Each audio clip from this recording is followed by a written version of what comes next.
Hello.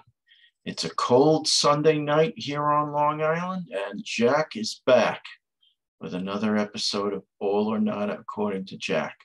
So for today, I'm going to get right into it. And this is a new background of mine.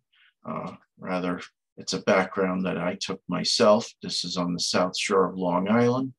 If you look over my right shoulder, that very tiny, tiny little building with the over there. Yeah. It's actually Jones Beach Amphitheater, where I've seen many a great concert. And then a little bit to the right of that is what we call the Jones Beach Pencil, which looks like a pencil. It's a building shaped like a pencil, but it's actually a water tower. Why they need a water tower there, I never know, because, hello, they're surrounded by water. But anyway, I digress. So for tonight, we're going to talk about another album that just was released. I believe it was Friday the 4th. Yeah, Friday the 4th. And I'm going to pull that album up right now. So Saxon released an album called Carpe Diem. Now, Saxon, I don't know how familiar you are with them. Maybe you are, but they are, I would consider, one of the forerunners of new wave of British metal, along with groups like Iron Maiden. And I don't know if I would consider Judas Priest really a new wave of British metal, because they actually started, much earlier. They actually started closer to the time that Black Sabbath and Deep Purple and Led Zeppelin started, but they basically hit their stride and became famous right around the time of the new wave of British metal. But for today, we're going to talk about Saxon. So I am very familiar with Saxon, although I don't really talk about them a lot. I wouldn't consider them one of my top favorite metal bands, but they are in the mix. In time, I'm going to give you my list of top metal bands that I like, but and these guys are one of them too. So anyway, so Saxon.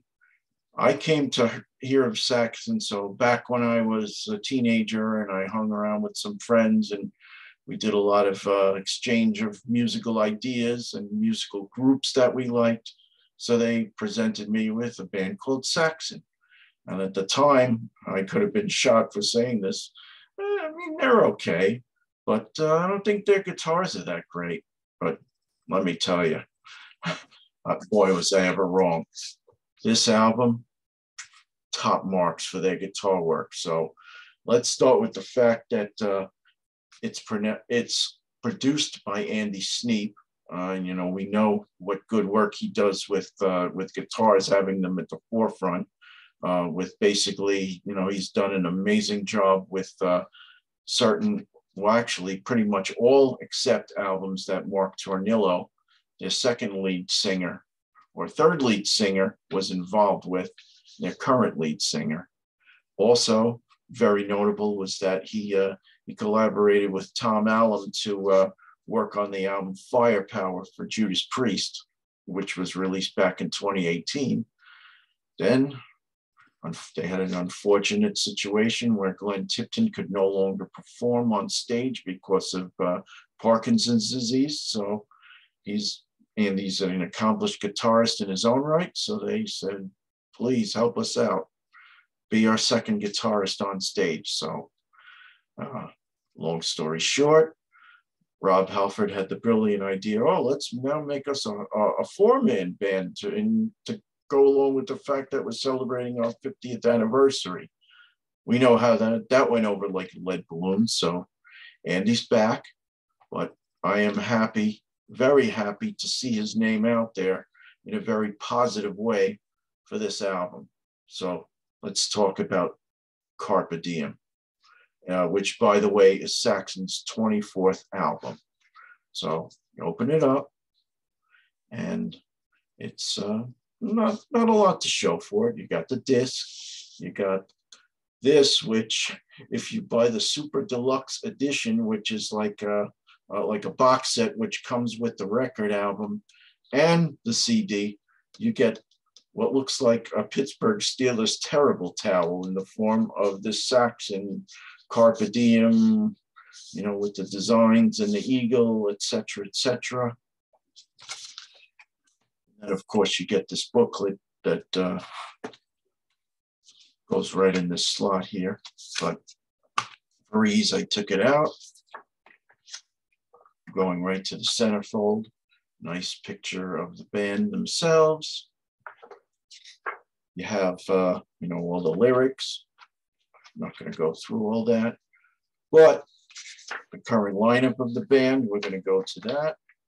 So, of course, you have Biff Byford, lead vocals, always been with them. Paul Quinn, lead guitar.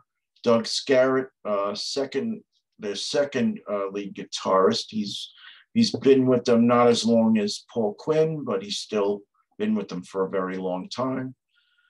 Nigel Glockler, who left the band a few times, but came back. He's currently with them again. Nibs Carter, who was probably the youngest, not member, but the youngest tenure in the band. But even he's been there for what, 10, 15 years? I don't know. You know, this could be misinformation, but I saw the graph in Wikipedia, so I'll take its word for it. So to the songs, I am very happy to say that there is not a bad song on this release. This is a very solid, very good release. Pretty much every song is good. So the only question is, what are my favorite songs? So for me, my favorite songs actually go to probably starting in the middle of the album, the song Dam Busters, you know, really upfront and in your face, exceptional guitar work. Remember the Fallen. So when I first saw this title, I'm thinking, could this be another Shadow Soldiers by Accept, or Never the Heroes by Judas Priest? But as I looked through the lyrics, just to verify, it's actually not about war or the physical wars that we know. Instead, this is about the war against COVID. Very, very interesting topic. But, you know, and again, it's no melodic opening like the other two songs, but, you know, still an amazing riff, good song. Next one, probably my favorite on the album, Supernova.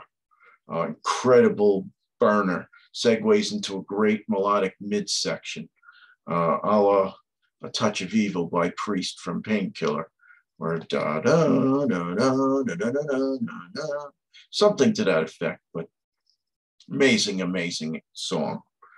Okay, so then two more songs, and All for One reminds me of older Saxon. You know, got that sing along quality where he goes, yeah, yeah, all for one. Great song.